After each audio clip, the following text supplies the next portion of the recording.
A message is being sent to Banu Israel. And it is being sent to us as well. Both to them and to us. That all the events that are taking place in the Isra and Miraj are taking place in order for us to be told and for us to be able to understand the end of history. To understand what is going to be taking place in the world at that time when the last age comes. And it is for our scholarship now to go to this vast amount of information which is in the Quran and which is in the Ahadith. It's not just there to be studied as a story, but rather the events of the Isra and Miraj help you to understand the reality of the world today and help you to respond to tomorrow. Now let me come to the how. And this is the most interesting part of the lecture. How did it take place? As I said, we don't have Einstein with us here tonight. But it would have been interesting if Einstein could have been present, because he's one of the foremost thinkers in this subject, on space and time.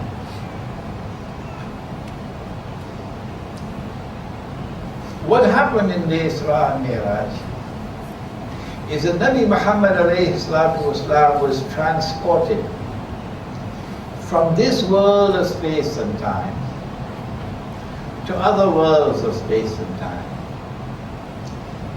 the Samawat. So it is possible for a human being to have his physical body so transformed that this physical body in its transcendental form can enter into the Samawat. But the Isra and Miraj also indicated to us that not only is forward movement possible, but also backward movement. Backward movement. Forward, backward movement. Or reverse movement. Because he came down, took the lid off, drank the water, which is something which belongs to this world of space and time. And then went back. And then came down and said the camel is loose. And then went back. So forward, backward movement in different worlds of space and time is possible, but I don't think Einstein knew that.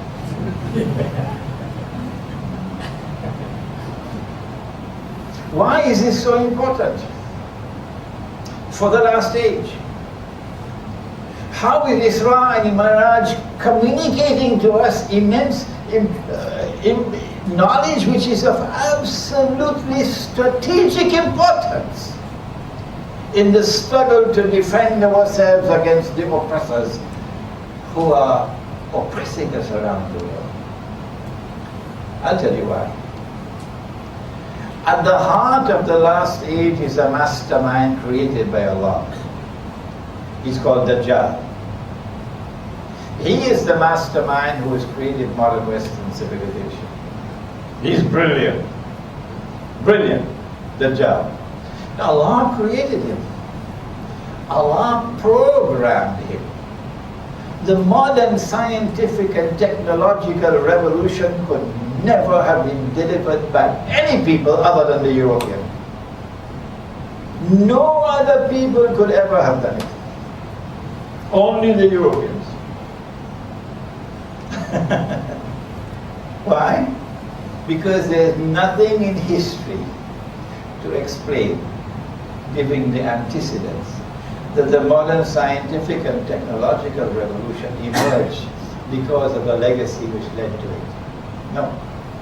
The modern scientific and technological revolution came out of the blue with nothing to explain it, because it is Dajjal. Yes.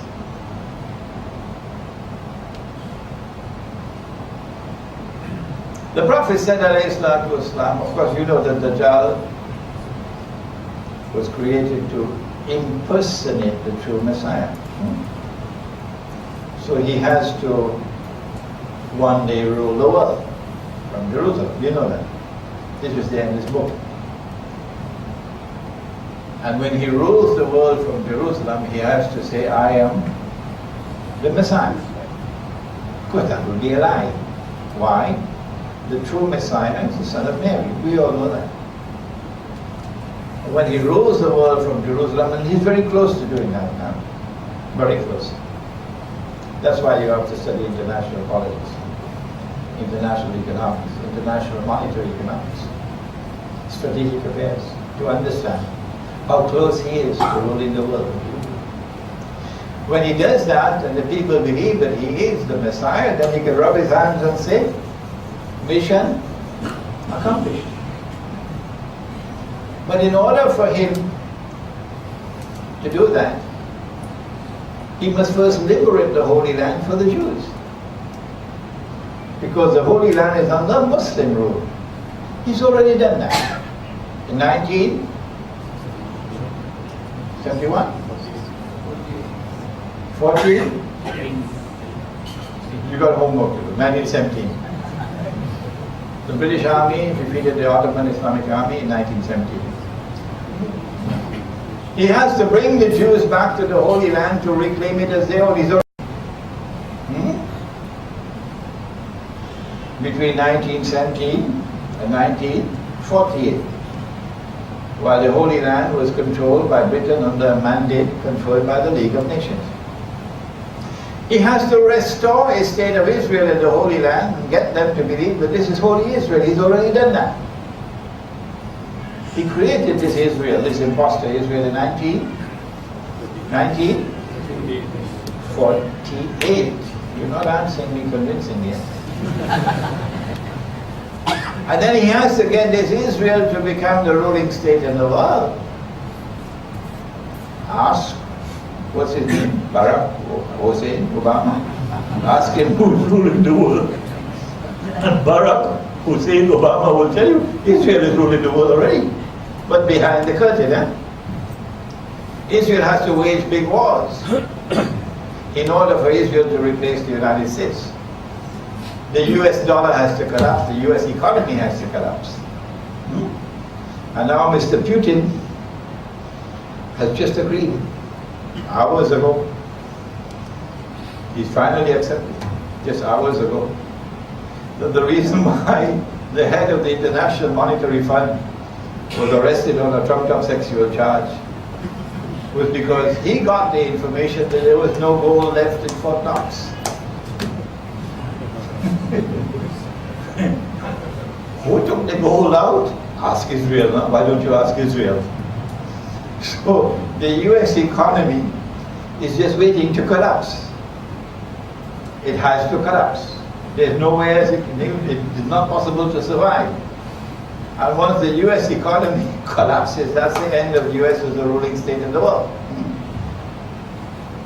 But Israel also has to wage big wars, and this is why you have the Arab uprisings at the moment. The Arab uprisings. So that tomorrow you'll have all of these Islamic governments and so on. And then the cry can come up, the world of Islam is rising, posing a threat, menace to mankind. We've got to do something. And then Israel can unleash her wars by saying, we're only defending ourselves. And then of course when Israel becomes a ruling state, which is around the corner, then the Dajjal will appear in human form. Nabi Muhammad ﷺ described him to us 1400 years ago. He would be a Jew, he'd be a young man, he'd be powerfully built, he'd have curly hair. And he would rule the world from Jerusalem, declaring that I am the Messiah. But now we come to Isra and Miraj. It is clear, the Dajjal is already released. Because he's done all of this already, he's close to the end of his mission. So where is he? Where is he? That's the question. In Sahih Muslim, Nabi Muhammad ﷺ is reported in a hadith recorded in Sahih Muslim. But when the Dajjal is released, he live on earth for 40 days. Yawmun kasana, a day which will be like a year. Ambassador Adlan Road knows this subject very well. Yawmun kashahr, a day which will be like a month. Yawmun kajum'ah, a day which will be like a week. Wasairu ayyamihi ka ayyamikum, and all the rest of his days will be like your days. When his day is like our day, he would be in our world of space and time. So we see him, human being. But when his day is not like our day, we can't see him. Because he is in al-ghayb, he is in the samawat. Can you be on earth and yet be in the samawat? Of course. There are angels right here, in this surah, in Hotel Ampang, no, Hotel Di Palma, in Ampang Point in Kuala Lumpur. There are angels here. Can you see that? No, because they're not in our world of space and time. Are there jinn here in this surah? I know there are lots in Washington. Are there jinn here? Huh? Yes. Can we see them? No. Can an angel leave the unseen world and appear as a human being? Can it? Yes. Can a jinn leave the unseen world and appear in our world as a human being?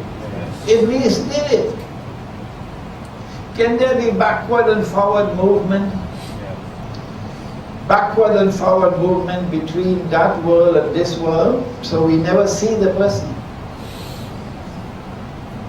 We never see him, but he's always backward and forward. Now we come to Surah Al-Kahf. Exactly what happened in Mi'raj. The trip down and then back up, the trip down and then back up. Same thing in Surah Al-Kahf. The young men fled in the cave, remember? And Allah put them to sleep, remember? فَضَرَبْنَا عَلَىٰ آذَانِهِمْ فِي الْكَهْفِ سِنِينَ عَدَدًا. And they slept for many, many years, 300 years. ثُمَّ بَعَثْنَاهُمْ لِنَعْلَمَ أَيُّ الْحِزْبَيْنِ أَحْصَىٰ لِمَا لَبِثُوا أَمَدًا. And then we woke them up to teach you a lesson about time. That's why we did it. So they ask each other, how long have you been here? And one of them said, a day or a part of a day. Which sounds strange to us. Because if you've been sleeping for 300 years, when you wake up, then your fingernails should be as long as from Ampang Point to KLCC.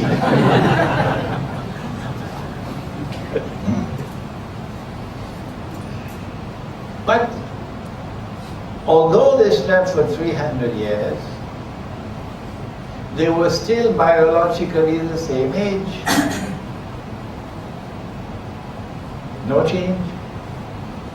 Indicating that they did not spend the 300 years in our world of space and time. Indicating very clearly, they did not spend those 300 years in our world of space and time. They spend the 300 years in a world where women don't need cosmetics. No, you never grow old. Huh? But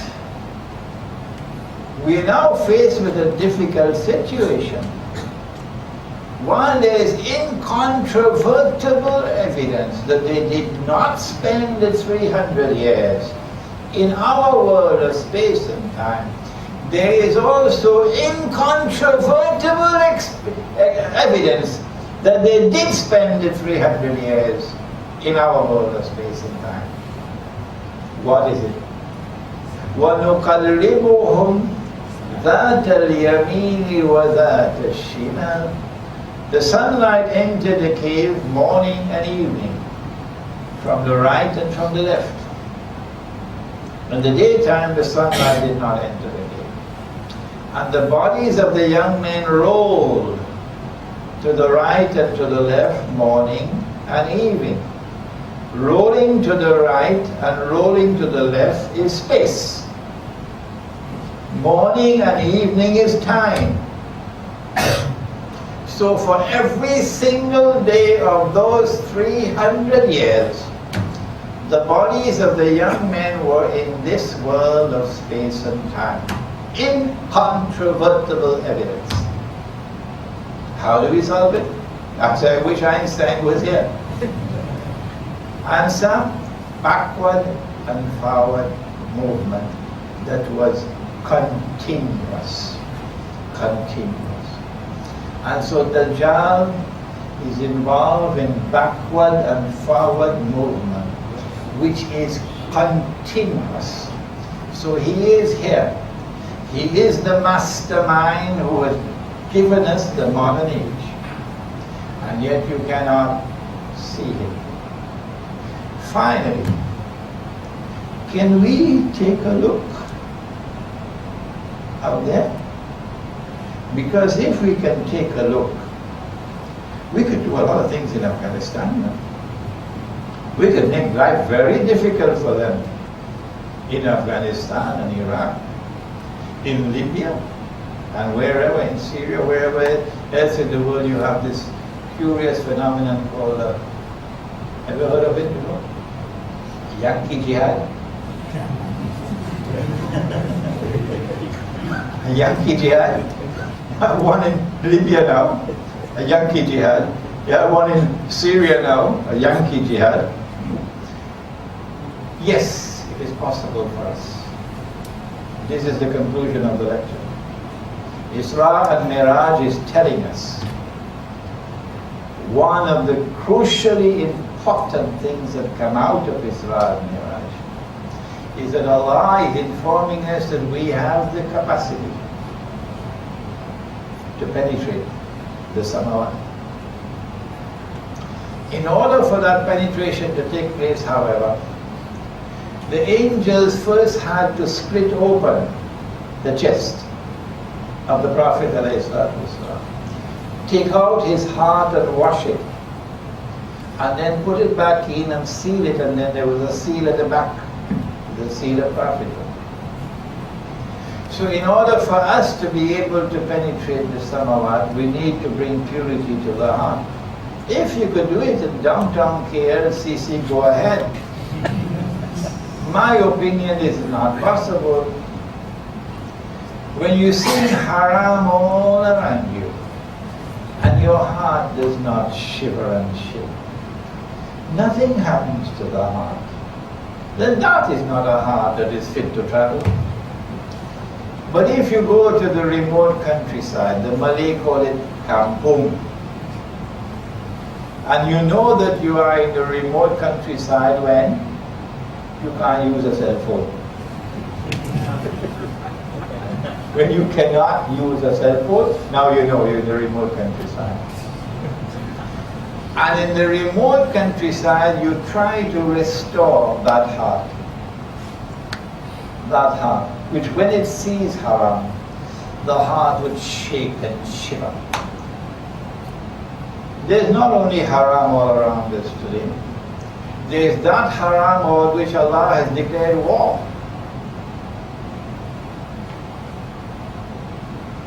For the money lender who is still taking interest. فَأَذَنُوا بِحَرْبٍ مِّنَ اللَّهِ وَرَسُولِهِ. Banking system around the world is lending money on interest. Whose heart is shaking? Whose heart is filled with anger? Huh? Well then how can this heart travel? But if we get out of it, withdraw from it, and go to the remote countryside, away from all the haram, we have a chance to recover that heart. إِلَّا مَنْ أَتَى اللَّهَ بِقَلْبٍ سَلِيمٍ, says the Quran. Qalbin salim, a heart which is sound and healthy. A heart which when it sees that which is haram, when it sees that which is shirk, responds to it with anger. Then it is possible How can we travel? Is there a vehicle that can take us from this world to that world? Yes, there is. And Allah speaks of it in Surah An-Nur. He says, Allahu nuru samawati wal ard. Nuru samawati wal ard. What is common to the samawat and to the ard is Allah's nur. Allah's nur. That nur is the vehicle. But Allah has specifically located that nur for us as a vehicle in two things. And I wish that the Sufis could have explained the subject better. Two things. Nabi Muhammad ﷺ is the vehicle of nur, and the Quran is the vehicle of nur. So if you want to, as a Muslim, you want to enter into the samawat, you can only enter into the samawat through the vehicle of nur. And that nur is the nur of Muhammad ﷺ and nur of the Quran. You don't believe me? Go ahead and try. See which taxi you'll get. See which taxi you'll get. Let me know. Huh? Well then, if nur is the vehicle for travel, then you've got to build a dynamic, vibrant, living relationship with the Quran. A dynamic, vibrant, living relationship with the Quran. If the Quran is to function as nur, a vehicle. And you have to build a dynamic, a vibrant, a living relationship with Nabi Muhammad. I wish the Sufis had explained this subject better. We would not have all of this conflict in the world today. Okay, if this is the vehicle for travel, who is going to travel on the vehicle? In the case of Nabi Muhammad ﷺ, and in the case of one other person, the whole physical body was transformed and traveled. Who is the other person? Nabi? Nabi Isa alayhi salam. Why are you so hesitant to answer me? Nabi Isa alayhi salam. Allah transformed his body as Allah transformed the body of Nabi Muhammad alayhi salam, so that they traveled. In the case of Nabi Muhammad alayhi salam, he returned. In the case of Nabi Isa alayhi salam, he will one day return. But in the case of a Sufi Sheikh, he said, if you take me, I'll never come back.